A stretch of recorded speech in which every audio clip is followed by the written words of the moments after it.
주신 말씀은 다니엘서 11장 1절부터 12장 13절까지입니다. 다니엘서 11장 1절부터 12장 13절까지, 그러니까 11장 12장 전체입니다. 다니엘서 11장 12장 전체입니다. 구약성경 1252쪽, 1252쪽. 오늘 말씀 제목은요, 끝까지 살아내라 라는 제목입니다. 오늘 다니엘서 마지막 11장 12장을 볼 텐데, 우리 10장에서 주일날 말씀 기억하세요? 바사, 즉 페르시아 고레스 왕 3년에 다니엘이 새 이래 동안 기도를 하죠. 그런데 기도 끝난 후 한 천사를 보았는데, 천사가 바사 왕국의 타락한 천사 군주가 나를 가로막아서 내가 3주간 못 왔어. 이제야 너한테 온 거야. 그때 미가엘 천사가 도와줘서 올 수 있었어. 이런 이야기를 했죠. 그 천사가 11장 12장에서는 그 천사가 다니엘한테, 너 지금 페르시아 고레스 왕 때를 살아가고 있잖아? 앞으로 이후의 역사가 어떻게 될 것인지 내가 좀 설명해 줄게 라고, 이전에 환상에서도 여러 번 봤지만 좀 더 자세하게 설명해 준 내용이 11장 12장입니다. 근데 이게 그냥 성경을 읽으면서도 무슨 말인지를 이해 못해요. 먼저 성경보다 뭐를 봐야 되냐면 역사책을 먼저 피셔야 됩니다. 세계사 역사책을 피고 그 역사를 공부한 후에 이 성경 말씀을 읽으면, 11장 12장을 읽으면 아마 소름 돋을 거예요. 이게 노스트라다무스의 예언처럼 코에 걸면 코걸이, 귀에 걸면 귀걸이, 그런 예언이 아니라 너무나 자세하게 오늘 성경이 그 세계사 역사가 일어나기 전, 200년, 300년 전에 너무나 자세하고 디테일하게 앞으로 어떤 나라와 어떤 왕조가 일어날 텐데 그 나라의 각 왕들이 어떤 일을 할 것이고 어떤 역사가 흘러갈 것인지에 대해서 너무나 디테일하게 예언이 되어 있다는 겁니다. 믿어지지 않을 만큼요. 제가 그래서 몇 해 전에 성경은 역사다라는 제목으로 2주간에 걸쳐서 이 다니엘서 11장 말씀을 한 절 한 절 쭉 다 이렇게 역사 실제 사건과 비교하면서 아마 해석했던 기억이 납니다. 먼저 몇 가지만 좀 한번 볼게요. 자, 다니엘서 11장 2절이요. 자, 11장 2절 시작. 이제 내가 참된 것을 내게 보이리라. 보라, 바사에서 또 새 왕들이 일어날 것이요, 그 후에 넷째는 그들보다 심히 부유할 것이며, 그가 그 부유함으로 강하여진 후에는 모든 사람을 충동하여 헬라 왕국을 칠 것이며.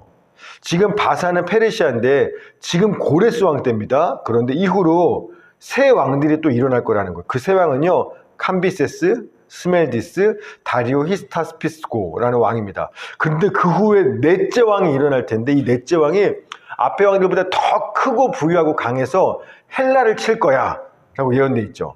이 넷째 왕이 누구냐면 나중에 에스더의 남편인 아하수에로 왕이에요. 역사적 이름은 크세르크세스 왕입니다. 그래서 영화 300의 그 시꺼먼 남자, 그 페르시아 왕의 주인공이 에스더의 남편, 요 네 번째 왕, 아하수에로 크세르크세스 왕입니다. 그는 그 부왕, 자기 아버지 왕 다리오가 헬라, 그리스 정복 전쟁을 했는데 실패했어요. 그걸 물려받아서 이 크세르크세스가 마게도냐, 그러니까 스파르타, 영화 300의 싸움 스파르타죠. 스파르타, 그리스, 아테네 등을 침공합니다. 그런데 정복 못해요. 살라미스의 전과 플라타니아 전투에서 연이어 패배를 하고, 이때부터 페르시아는 쇠퇴기를 걷게 되고 330년 멸망하게 되는데 헬라의 알렉산더 대왕에 의해서 멸망하게 되죠. 요 내용이 또 성경에 계속 기록되어 있는 겁니다. 우리 3절이요. 3절 시작. 장차 한 능력 있는 왕이 일어나서 큰 권세로 다스리며 자기 마음대로 행하리라. 아멘. 이 능력 있는 왕이 헬라의 알렉산더 대왕인 겁니다.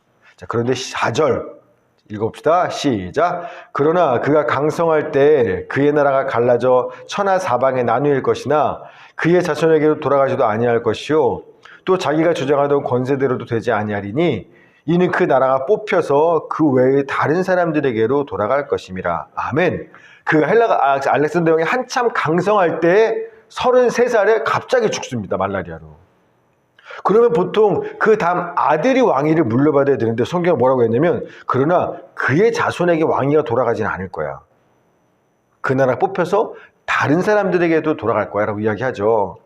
알렉산더가 죽고 그의 아들 알렉산더 4세는요 카산도에 의해서 암살을 당합니다. 그리고 또 알렉산더의 이복 형제인 필립 아리히다우스도 역시 암살돼요. 그래서 알렉산더 왕의 혈통이 남아있지 못하게 되고 이 알렉산더가 형성했던 대제국, 헬라 대제국은 그의 부하 4명에 의해서 4나라로 쪼개져서 사방으로 나눠지어서 통치가 되는 겁니다. 자, 5절입니다. 시작. 남방의 왕은 강할 것이나 그 군주들 중 하나는 그보다 강하여 권세를 떨치리니 그의 권세가 심히 클 것이요. 아멘. 자, 이제부터 이제 11장의 메인이에요. 그 4명의 나라들 중에 두 나라, 두 왕조, 남방왕과 북방왕과의 150년간의 싸움 이야기가 11장에 구체적으로 예언이 되어 있는 겁니다. 이게 뭐냐면 그러니까 예루살렘, 유다를 기준으로 북쪽을 통치하고 있던, 북쪽이 시리아를 통치하고 있던 셀루쿠스 왕조, 또 유다를 기점으로 남쪽의 이집트 지역을 통치하고 있던 톨레미스 왕조, 프톨레미 왕조. 이 두 왕조가 앞으로 150년간 치고받고 싸우는 이야기들이 구체적으로 다 예언되어 있는 겁니다. 그래서 처음에는 남방의 왕이 강해요. 남쪽 이집트를 다스리는 이 프톨레미 왕조가 강하단 말은 뭐냐면 유다 지역을 이 프톨레미가 통치하고 있었어요. 그런데 이후에 그 군주들 중 하나, 그러니까 4명의 나라들 중에 시리아를 다스리는 셀루쿠스 왕조, 이 왕조가 나중에 더 강해져서 전 지역을 정복하게 된다는 걸 예언하고 있는데 실제로 나중에 BC 한 200년쯤 되면 이 셀루쿠스 왕조가 강해져서 톨레미 왕조를 정복하고 팔레스틴 유다 땅을 이 셀루쿠스 왕조가 정복하게 되는 일이 벌어지게 되는 겁니다. 6절입니다. 시작. 몇 해 후에 그들이 서로 단합하리니 곧 남방왕의 딸이 북방왕에게 가서 화친하리라. 그러나 그 공주의 힘이 쇠하고 그 왕은 서지도 못하며 권세가 없어질 뿐 아니라 그 공주와 그를 데리고 온 자와 그를 낳은 자와 그때 도와주던 자가 다 버림을 당하리라. 아멘. 이게 뭐냐면 보세요. 남방왕의 딸이 북방왕에게 가서 화친하리라. 이게 셀루쿠스 왕조와 톨레미 왕조가 정략 결혼했다는 뜻이죠. BC 250년 이 남쪽의 왕이었던 프톨레미 2세가요. 자기 딸 베레니케를 북쪽의 왕이었던 셀루쿠스 왕조의 안티오코스 2세와 결혼시킵니다. 자, 그렇게 해서 이제 셀루쿠스 왕조에 영향을 좀 행사하려고 했는데 이 안티오코스 2세의 전처가 라오디케라는 여자인데 이 여자가요. 이 베레니케와 그 여자가 낳은 아들을 죽여버려요. 그리고 심지어 자기 남편 안티오코스 2세도 살해합니다. 독살합니다. 그리고 뭐라 하냐면 실권을 장악한 라오디케, 이 전처 여자가 그 베로니케, 남쪽 프톨레미 왕조 자기 딸 보낸 그 딸과 함께 왔던 모든 사람들을 다 죽여버려요. 그리고 나서 자기 아들 셀루쿠스 2세를 셀루쿠스 왕조의 왕으로 즉위시키는 겁니다. 그 내용이 지금 역사적으로 있었던 일인데 그걸 미리 11장 6절에서 예언하고 있는 겁니다. 자, 7절 8절이요. 시작. 그러나 그 공주의 본 족속에서 난 자 중에 한 사람이 왕위를 이어 권세를 받아 북방왕의 군대를 치러 와서 그의 성에 들어가서 그들을 쳐서 이기고 그 신들과 부어 만든 우상들과 은과 금의 아름다운 그릇들은 다 누락하여 애굽으로 가져갈 것이요 몇 해 동안은 그가 북방왕을 치지 아니하리라. 아멘. 이 프톨레미 2세가 남쪽 왕이었죠, 이집트에. 이 프톨레미 2세의 아들 프톨레미 3세가 BC 246년도에 어떤 일이 벌어냐면 자기 누나가 베레니키예요. 아빠가 시집 보냈던 북쪽으로. 근데 죽었잖아요. 또 베레니키가 도와달라고 했었거든, 동생한테. 그러니까 프톨레미 3세가 네가 내 누나를 죽였어? 침공하는 겁니다. 북쪽 왕을. 셀레쿠스 2세를 공격합니다. 그리고 나서 자기 누이를 죽였던 라오디케를 죽이고 수많은 전리품과 그릇등과 우상들을 가지고 이집트 프톨레미 왕조로 데리고 내려와요. 그리고 나서 BC 240년 이 프톨레미 3세가 그 셀루쿠스 2세 북쪽 왕하고 평화조약을 맺습니다. 그런데 그 평화 얼마 못 가죠. 셀루쿠스 2세가 내 엄마를 제가 죽였고 막 했는데 가만히 있겠습니까? 다시 남쪽을 공격하기 시작하는 겁니다. 11장 9절이요. 시작. 북방왕이 남방왕의 왕국으로 쳐들어갈 것이나 자기 본국으로 물러가리라. 이 프톨레미 3세가 뭐 북쪽 자기 셀루쿠스 왕조를 공격해서 엄마 라오디게 죽이고 그랬으니 복수하는 거죠. 셀루쿠스 2세가 했어요. 그런데 어떻게 해요? 자기 본국으로 물러가리라. 져요. 전쟁에서. 공격했는데 전쟁에서 퇴각합니다. 자, 근데 여러분, 이 전쟁이 150년을 이 두 왕조가 프톨레미와 셀루쿠스가 북쪽 남쪽 싸우는데 그 한가운데 있는 나라가 바로 예루살렘과 유다예요. 위에서 내려오면서 쓸고 지나가고 아래에서 올라가면서 쓸고 지나가고 150년간 괜히 진짜 뭐라죠? 고래 싸움에 새우등 터진다고 중간에서 난리가 나는 겁니다. 엄청 유다 백성들이 고통당합니다. 자, 그러게 이게 150을 반복하다가 마지막 21절부터 45절까지 다니엘의 환상에 등장했던 그 작은 뿔, 하나님을 대적하고 하나님 백성을 핍박하는 그 적그리스도 상징인 안티오쿠스 4세가 등장하는 게 되는 겁니다. 자, 21절이요. 21절 시작. 또 그의 왕위를 이을 자는 한 비천한 사람이라 나라의 영광을 그에게 주지 아니할 것이나 그가 평안한 때를 타서 속임수로 그 나라를 얻을 것이며. 아멘. 이 안티오쿠스 4세는요 북조강 셀류쿠스 왕조의 왕이에요. 그러니까 150년간 이 전쟁에 괜히 끼어서 유다는 박살나다가 심지어 나중에는 이 안티오쿠스 4세라는 셀류쿠스의 강력한 왕이 등장해서 아예 유대교를 박해하고 하나님을 대적하는 심각한 박해 상황도 벌어지게 될 거라는 걸 이 11장이 구체적으로 예언하고 있는 겁니다. 여러분, 지금 유다 백성들은요 페르시아의 고레스 왕 때를 지나고 있죠. 그러니까 바벨론의 70년의 포로 생활이 끝났어요. 70년 만에 고향이 이제 막 돌아갔습니다. 고레스 왕의 칙령으로 인해서. 그러면 와 70년 고생해서 이제 살겠다 싶어야 되는데 그 이제 막 돌아갔는데 하나님의 다니엘을 통해서 보여주시는 예언이 앞으로 돌아갔어? 너 본국으로 유다로 돌아갔어? 비록 그 나라 돌아갔지만 앞으로 너 세상 나라들 때문에 두 나라 사이에 끼어서 고생할 거야. 수백 년을 고생할 거야. 막 여기서 뜯기고 저기서 잡아먹히는 고통의 역사가 계속될 것이고 끝인 줄 알아? 그 마지막 때가 되면 하나님을 대적하고 핍박하는 악한 왕이 일어나서 너네 성전 제사 다 부셔버리고 폐지시키고 성도들을 잡아 씨를 말리는 학살이 일어날 거야. 이걸 예언해 주는 겁니다. 70년 만에 겨우 살아났는데 본국 교환했지만 결코 쉽지 않을 거야. 그러니 이 예언의 미래를 듣고 나서 유다 백성들의 심정이 어땠을까요? 여러분, 점쟁이들이 예를 들어 우리가 갖는 점쟁이 찾아가 점쟁이들이 내년 4주 봐줬어요? 아이고 올해 힘들었지. 내년은 더 힘들 거야. 4주가 안 좋아. 쉽지 않겠는데 내년. 자, 그러면 우리는 안 가겠지만 안 믿는 사람들이 뭐라고 할까요? 어떻게 피할 길 없느냐고 묻겠죠, 점쟁이한테. 그래요? 내년 내 운수가 안 좋아요? 그럼 어떻게 그저 피할 길 없어요? 그럼 점쟁이가 이제 부적 써주겠죠. 얼마짜리야? 이렇게 부적 써주거나 뭐 이렇게 마치 물을 가까이 하지 마, 뭐 이렇게 얘기한다든가 어쨌든 그 앞으로 있을 애군을 피한 방법을 알려주겠죠. 그거 궁금해서 점쟁이 찾아가는 거잖아요. 자, 유다 백성도 똑같아요. 앞으로 이제 끝나서 살겠다고? 아니, 네가 유다 고향 돌아갔지만 성전 세우겠지만 쉽지 않을 거야. 핍박과 환난이 쉬지 않고 기다려. 그러면 어떻게 좀 피할 길이 없겠냐고 묻겠죠. 근데 하나님이요 피할 길이 없다고 알려주지 않으세요. 그리고 뭘 얘기하냐면 피할 길 없어요. 대신 이 고난과 환난의 끝은 있어. 그리고 그 끝이 나면 영원한 생명으로 부활하는 하나님의 나라가 이 땅에 오게 될 거야. 그거를 그냥 얘기해 주시는 거예요. 그게 12장 1절부터 3절입니다. 다니엘서 12장 1절부터 3절 시작. 그때 내 민족을 호위하는 큰 군중 미가엘이 일어날 것이요 또 환란이 있으리니 이는 개국 이래로 그때까지 없던 환란일 것이며 그때 내 백성 중 책에 기록된 모든 자가 구원을 받을 것이라. 땅의 티끌 가운데서 자는 자 중에서 많은 사람이 깨어나 영생을 받는 자도 있겠고 수치를 당하여서 영원히 부끄러움을 당할 자도 있을 것이며 지혜 있는 자는 궁창의 빛과 같이 빛날 것이요 많은 사람을 쫓은 대로 돌아오게 한 자는 별과 같이 영원토록 빛나리라. 아멘. 모든 사람들이 환난의 끝이 있어.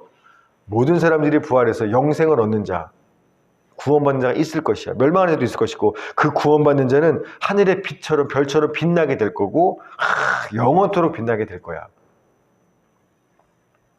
여러분, 그 하나님과 그의 백성을 대적하고 핍박하는 이 악행은요 안티오쿠스 4세가 한 게 아니었죠. 우리 지난 주일 말씀에 의하면 안티오쿠스 4세 뒤에 있는 타락한 천사, 실제로 그 악한 영들이 하는 거잖아요. 따라서 여러분, 안티오코스 4세는요, 다니엘 입장에서는 앞으로 200년, 300년 후에 있을 예언대 아직 오지 않은 나쁜 놈이에요.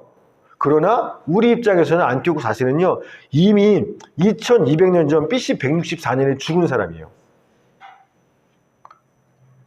그런데 안티오코스 4세는 죽었지만 사실 4세가 하나님이 핍박한 게 아니라 그 뒤에 사탄과 마귀와 하나님을 대적한 악한 영이 사실은 산 거기 때문에 우리 시대에도 앞으로 인류 역사 마지막에도 안티오코스 4세 같은 하나님을 대적하고 성도들 핍박하는 적그리스도들은 반드시 등장한다라는 겁니다. 그러니 우리도 궁금한 거예요. 도대체 이 고난과 핍박과 환난의 때가 언제까지 우리가 곁에야 되는 거예요, 주님? 세상에 언제까지 믿는 사람으로서 핍박받아야 되는 거예요? 그래서 한 천사가 물어봐요. 언제까지인지. 자, 12장 6절 시작. 그 중에 하나가 세마포 옷을 입은 자, 곧 강물 위쪽에 있는 자에 이르되 이 놀라운 일의 끝이 어느 때까지니까 합니다. 그러자 언제까지인지 대답합니다. 다른 천사가 대답해요. 7절 시작. 내가 들은즉 그 세마포 옷을 입고 강물 위쪽에 있는 자가 자기의 좌우 손을 들어 하늘을 향하여 영원히 살아계신 이를 가리켜 맹세하여 이르되 반드시 한때 두때 반때를 지나서 성도의 권세가 다 깨지기까지이니 그렇게 되면 이 모든 일이 다 끝나리라 하더라. 무슨 말인지 모르시겠죠? 한때 두때 반때가 지나면 그럼 끝날 거야. 이게 다니엘도요, 이 천사들이 하는 말을 주고받고 들었는데 뭔 말인지 이해 못해서 다니엘이 물어봐요. 12장 8절 시작. 내가 듣고도 깨닫지 못한지라 내가 이르되 내 주여 이 모든 일의 결국이 어떠하겠나이까 하니 무슨 말인지 못 듣겠는 무슨 언제예요 그게? 자, 그러자 천사가 이 다니엘의 질문에 다시 대답해 줍니다. 9절 시작. 그가 이르되 다니엘아 갈지어다. 이 말은 마지막 때까지 간수하고 봉함할 것임이니라. 아멘. 한때 두때 반때가 언제인지 구체적으로 이해하기 쉽게 설명해 주는 게 아니라 그냥 다니엘아 가. 그냥 그 말을 봉해놔. 그리고 여기서 갈지어다라고 말했는데 어디로 가라는 말이 아니에요. 이게 좀 말이 좀 그래요. 이 갈지어다가 하라크라는 말로 걷다란 뜻입니다. 그래서 성경에는 걷다란 표현보다 살라는 의미, 살아. 그냥 살아. 영어로 하면 go your way. 그냥 네 길 가. 할 거 해. 그 뜻이에요. 그 마지막 날이 언젠지 한때 두때 반때가 언젠지 뭐 얼마 어느 기간인지 그런 거 신경 쓰지 말고 그냥 네 갈 길, 네 살 길 그냥 살아. 너 살 대로 살아 그냥. 그 말이에요. 그래서 이 말 뭐 마지막 때가 언제 또 고난이 언제 끝나요? 그 말이 한때 두때 반때 이런 것들에 대해서는 그냥 간수하고 봉함해.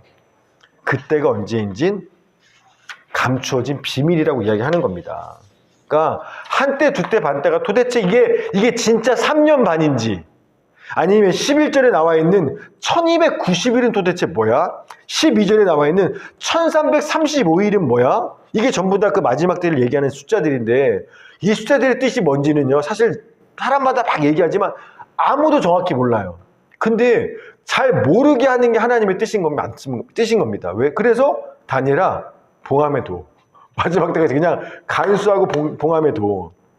그러니까 그게 언제인지 몰라요. 근데 하나님이요 이런 환란의 시간을 허락하신 목적과 뜻은 얘기해 주셨어요. 다니엘이 그게 10절입니다. 10절 시작. 많은 사람이 연단을 받아 스스로 정결하게 하며 회개할 것이나 악한 사람은 악을 행하리니 악한 자는 아무것도 깨닫지 못하되 오직 지혜 있는 자는 깨달으니라. 아멘. 지혜 있는 자, 즉 하나님을 아는 지혜를 얘기하죠. 하나님을 아는 사람들은 성도들은요 이 환란의 시간, 그게 3년 반인지 1200 몇십인지 모르겠지만 그 환란의 시간을 통해서 연단을 받아서 더욱더 그리스도를 닮은 정결한 모습으로 정결케 될 거야.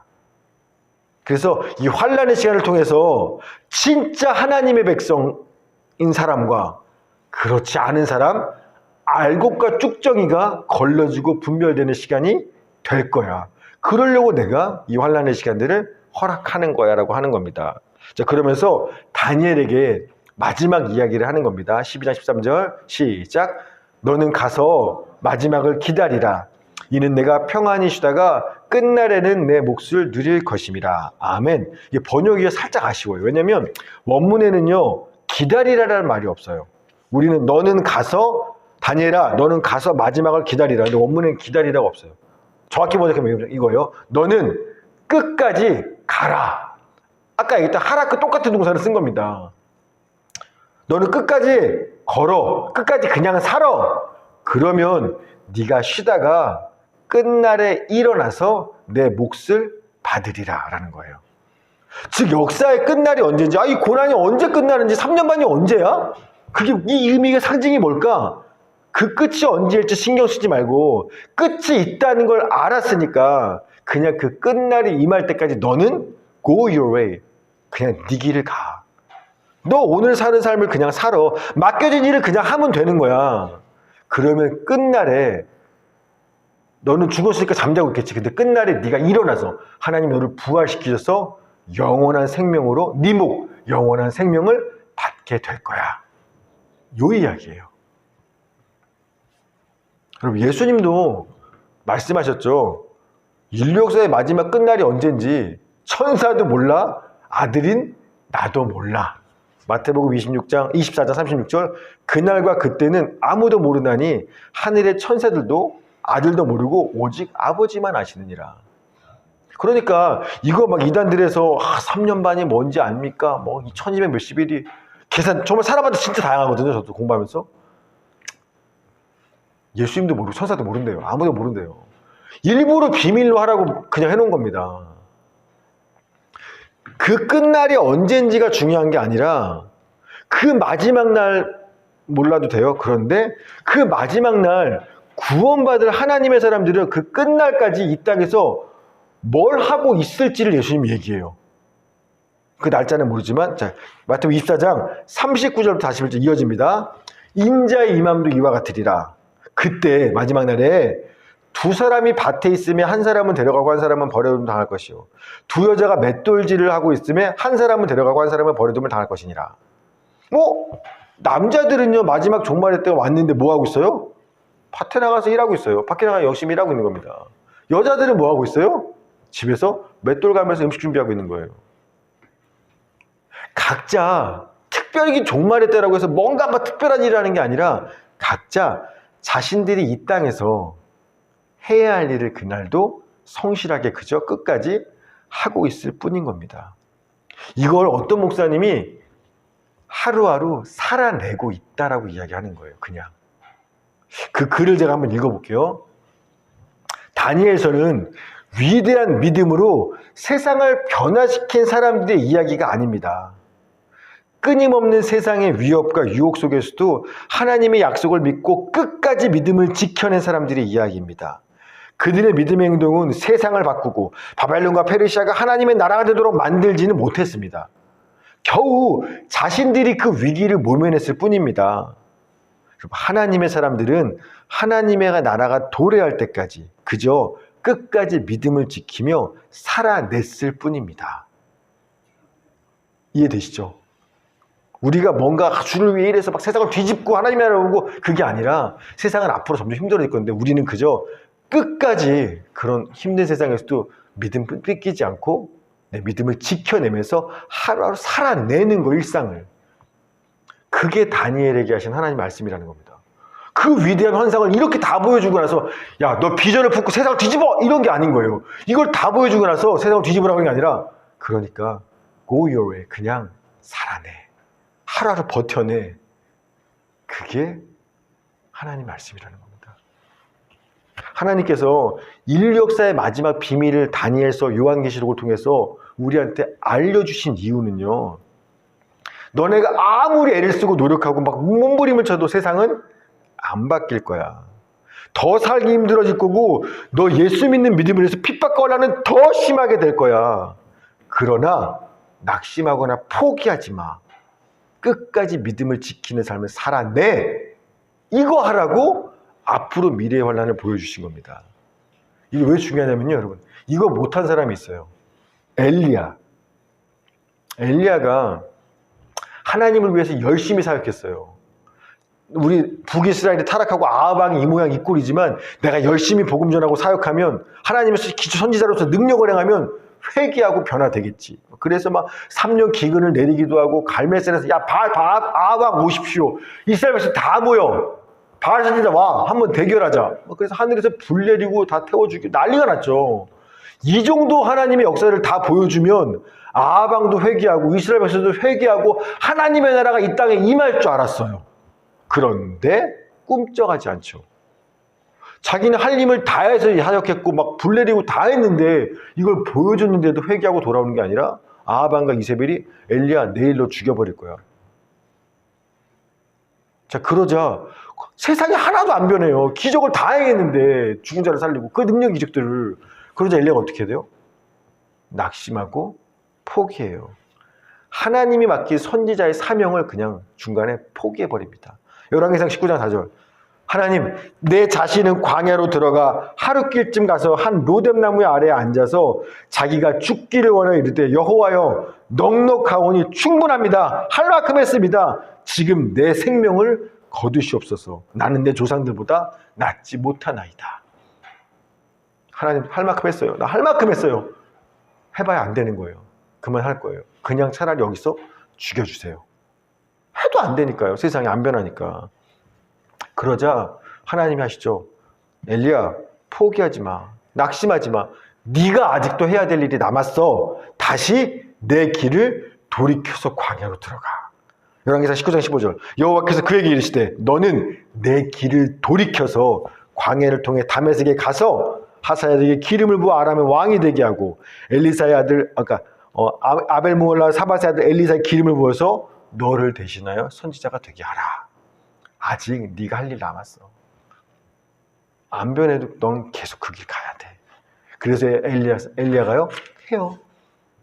다시 낙심하여 죽고 싶었는데 다시 광야로 그 길을 사명을 합니다. 그 일 다 하자 어떻게 하죠? 하나님이 회오리 바람으로 데려가시죠. 하늘나라로. 우리도 똑같아요. 어제 천대현 목사님이 와서 둘이 이제 한참 대화하는데 그런 얘기 했어요. 목회가 힘들다는 얘기를 하는 겁니다. 목사들끼리 모여서. 새벽마다 일어나는 것도 힘들고요. 정직하게 최선을 다해 목회하려고 목숨 마둥바둥 하는데 생활이 좀 좋아지는 게 전혀 더 힘들어져요. 사람들은 변하지도 않고 억울한 비난과 욕은 더 많이 먹고 조금 더 내가 좀 더 열심히 하면 내년은 좀 나아질까? 한 5년 후면 목회하는 상황이 좀 좋아질까? 그럴 핑크빛 소망이 안 보여요. 앞으로는요. 지금도 힘들었는데 목회 현장이 앞으로는 더 힘들어질 거라는 게 알겠어요. 그러면 어떻게 돼요? 그만하고 딴 길 찾아봐야겠다 생각이 들잖아요. 여러분 지금 차별금지법이 막 이슈인데 차별금지법이 통과된 나라들 보면 어떻게 돼요? 유럽이나 미국들? 동성애 커플이 주례를 부탁했어요. 목사한테. 근데 목사가 나는 신앙의 어떤 이유 때문에 죄송한데 제가 주례 못 씁니다. 동성애 결혼식에 대해서. 그럼 바로 고소당해서 목사직을 잘렸어요. 목사 못해요. 또 성도들이 꽃가게를 하고 있어요. 화원을. 근데 동성애 커플이 자기네 단골 손님이었는데 그분이 결혼한다 그래서 알고 보니까 동성애예요. 그래서 남자끼리 여자끼리 결혼하는 그 결혼식장을 꽃을 주문하는 겁니다. 꽃장식 해달라고. 근데 크리스찬 부부니까 죄송합니다. 다른 꽃가게에 사서 저희는 예수 믿는 사람들이라 못하겠네요. 하나님 기뻐하신 거 아니라. 그래서 고소당해서 전 미국 사람들의 비난을 다 받게 되고 평범한 두 집사님 부부가 그 고소를 당하면 미국은 벌금이죠. 어마어마한 벌금을 맞아서 차별했다고 해서 성적으로 인해서 어마어마한 벌금을 받아서 꽃가게는 문을 닫고 평생 신용불량자가 됐어요. 이런 일들이요 이제 시작될 거예요. 그걸 알고 있으니까 지금까지도 목회 현장이 힘들었는데 이제는 내가 믿음 지키려면 목사도 잘리겠구나. 재산도 다 뺏기고 실업자가 되겠구나. 여러분 성도도 마찬가지예요. 그런 시대가 온다라는 겁니다. 이미 왔고요. 그렇기 때문에 하나님이요, 그게 엘리야가 느꼈던 답답함이에요. 그냥 죽여주세요. 나 할 만큼 했으니까 그냥 더 못하겠어요. 그러니까 하나님이, 그래서 그런 다니엘 시대 사람들한테, 그런 요한계시록 시대 사람들한테, 그런 우리들한테 알려주시는 거예요. 포기하지 마. 끝까지, 힘든 거 알아? 끝까지 믿음 지키며 살아내야 돼. 왜냐하면 끝이 있다니까. 이 세상 역사에 그 끝이 있어. 네 눈에 보이는 그 세상의 그 뒤에 영적 전쟁이 있어. 이 시간은 우리의 믿음을 정결케 하고 누가 진짜 알고 있고 축적인지 하나님이 걸르시기 위한 시간이야. 이 시대가 끝나고 나면 마침내 영원한 생명으로 부활해서 하나님과 영원히 함께하는 그 나라가 임해. 우리 보고 살아내려고, 이 힘든 세상 믿음 지켜내라고 이 모든 비밀들을 계시록과 묵시록을 통해서 우리한테 알려주셨다는 겁니다. 사랑하는 여러분, 지금도 사는 게 아둥바둥 어렵고 힘들고 믿음 지키며 사는 건 더 힘들지만 앞으로는 더 힘든 시간들이 올 겁니다. 그러나 낙심하며 포기하지 말아야 합니다. 끝까지 이 고난은 끝이 있고 나를 정결케 하신 하나님의 선한 뜻이 있는 것이고 또 도우시는 은혜들이 있기 때문에 때를 따라 도는 은혜가 있으니까 어떤 대가를 치르더라도 어떤 핍박과 환난을 당하더라도 끝까지 믿음을 지키며 하루하루 성실하게 살아내고 승리하시는 우리 모두가 되기를 주의 이름으로 축원합니다. 아멘. 하나님 감사합니다. 오늘도 말씀을 들으며 한편으로는 막막한 두려움이 있습니다. 엘리야가 느꼈던 주님 할 만큼 했어요. 더 이상 못하겠어요. 그냥 죽여주세요. 그런 두려움이 있고 또 다른 한편에서는 그래 죽으면 죽으리라. 내가 하나님의 나라를 위해서 끝까지 믿음을 지키며 살아내리라 라는 마음의 결단함도 있습니다. 앞으로 어떤 현실이 온다 하더라도 그 눈에 보이는 현실 앞에 절망하며 낙심하지 않게 하여 주시옵시고 주님이 죽기까지 나를 사랑하신 만큼 우리도 내 믿음을 지키며 죽기까지 주님을 사랑하고 마지막 그 부활의 소망을 가지고 끝까지 살아내는 우리 모두가 되게 하여 주시옵소서. 감사드리며 예수님의 이름으로 기도했습니다. 아멘. 우리 주기도문함으로 예배를